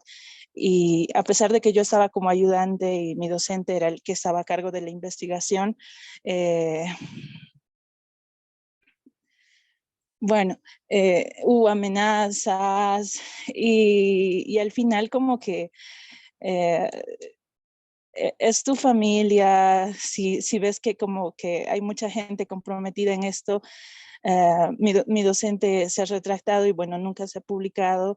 Y en mi caso, por ejemplo, yo alguna vez cuando he ido a alguna mina que me quede cerca a mi ciudad o alguna otra mina que he tenido la oportunidad de ir, como que me he tenido que disfrazar también muchas veces de pajiri e ir a hablar con las señoras, porque no puedes hablar directamente. Sobre todo los hombres son muy violentos y cómo se manejan explosivos y demás, y por otro lado también están las empresas. Existe una consecuencia fatal, porque hay muchos que dicen esto no tiene nada que ver con biodiversidad, la vida, la salud, para mí es algo que constantemente se relaciona. La Pachamama, los animales, las plantas y todo lo que se afecta frente a una predisposición del gobierno de ser constantemente violento frente al discurso que maneja totalmente contradictorio, que constantemente, no sé, y entonces quizás tienes un poco más de experiencia en este campo o hay alguien y probablemente nos puedan dar consejos porque existe una parte legislativa, pero también existe otro problema que uno tiene que haber predisposición de tiempo y recursos. Y como tú has mencionado, la mayoría de nosotros, bueno, en mi caso, somos estudiantes, hacemos esto por voluntariado, no buscamos un resarcimiento económico. Y bueno, eso, gracias. Perdón por alargarme. No, no te preocupes, Joseph. Muchas gracias por compartir. Creo que estos espacios también son importantes porque muchas veces no son solo espacios de preguntas, sino también de poder compartir la propia experiencia, lo que uno vive en sus países, y también son espacios de catarsis. Así que agradezco también que lo hayas planteado. Respecto de mi experiencia, yo no tengo mayor experiencia en temas de minería. Yo sé que hay un problema muy importante en la región en materia de minería. Sé que distintos países están tratando de enfrentar la situación que ocurre con la minería, tanto desde el punto de vista legal como la minería ilegal. En la Amazonía es muy importante también el tema de minería ilegal y cómo afecta también a la biodiversidad. Pero sí, bueno, y ahí creo también, uno tiene que reconocer sus limitaciones. No es una materia que manejo, pero agradezco mucho que te hayas tomado el tiempo y el espacio también de expresar tu sentir. Y bueno, muchas gracias por también estar haciendo esa investigación, por estar realizando ese trabajo y en definitiva mucho ánimo y mucha fuerza porque me imagino que también son circunstancias que son complejas también para trabajar, no solo desde el punto de vista de las personas que desarrollan estas actividades, sino también para quien está realizando la investigación. Hay un compromiso emocional y físico que también es importante, y solo aprovechar la oportunidad para destacar que en el activismo en nuestra región es una región muy insegura para la práctica del activismo, y por lo mismo también la invitación siempre es que recuerden que su seguridad está primero. El mensaje es importante, pero siempre cuidarse y también tratar de estar seguros, porque no hay otro como ustedes. Así que eso. entiendo que vamos a terminar, así que muchas gracias a todos por haber participado en esta sesión. Me voy con el corazón llenito. Y muy agradecida también por toda la concurrencia, la asistencia a esta sesión, y les espero en la sesión número 2, donde ahí va a estar un poco más metodología, pero espero les pueda servir también para hacer una bajada más concreta a las políticas nacionales, al trabajo específico que se puede realizar en materia de biodiversidad, para que lo puedan llevar a nivel local y pueda servirles también para el trabajo que están realizando en la RECOI, que estoy segura que va a ser una gran oportunidad de compartir experiencias a lo largo de la región. Así que un abrazo muy grande. Muchas gracias, Sofía, también por la mediación, y te paso ahí la palabra. Sí, Dani quería terminar de responderle a la compañera, pero ya son al menos acá en Argentina son las 10:15 o sea, las 10:45 de la noche. Entonces vamos a cerrar la sesión, pero vamos a dar el espacio para que se pueda hacer en la próxima. Y también pueden seguir conversando, comentando por el chat de la RCOI y por los chats de los grupos de los 4 ejes de WhatsApp. Nada, Patsy, darte infinitas gracias, siempre escucharte es un placer enorme. Gracias por tu tiempo, por darnos la posibilidad de aprender siempre un poco más y de poder también reflexionar en esta última instancia de la capacitación. Gracias a todos, a todas y a todos por conectarse hoy día, que fue un poquito más tarde del horario normal. Y nos vemos el próximo jueves en una sesión de construcción del documento, y después en 2 jueves más para la capacitación que va a dar Patsy sobre ya nuestra región, esencialmente Latinoamérica, de buenas prácticas de la región. Estoy segura que va a estar muy buena y nos va a servir muchísimo. Pueden prender sus camaritas, voy a tomar una toma de pantalla, una impresión de pantalla. Quienes puedan prender su cámara y a la cuenta de 3. 1, 2, 3. Eso, buenísimo. Voy a pasar al otro lado porque hoy día fuimos montones. Em, para que sepa Patsy, llegaron alrededor de 67 personas a la capacitación. Así que nada, muchas gracias por su tiempo, que estén muy bien. Nos estamos viendo en la próxima. Cuídense. Un abrazo, gracias. Chao, gracias por el Gracias. espacio. Ha sido un placer. Chao, se cuidan. Un placer, excelente conversatorio. Chao, que estén muy bien. Gracias. Un abrazo. Cuídense. Abrazo latino para todas y todos. Bueno, voy a dejar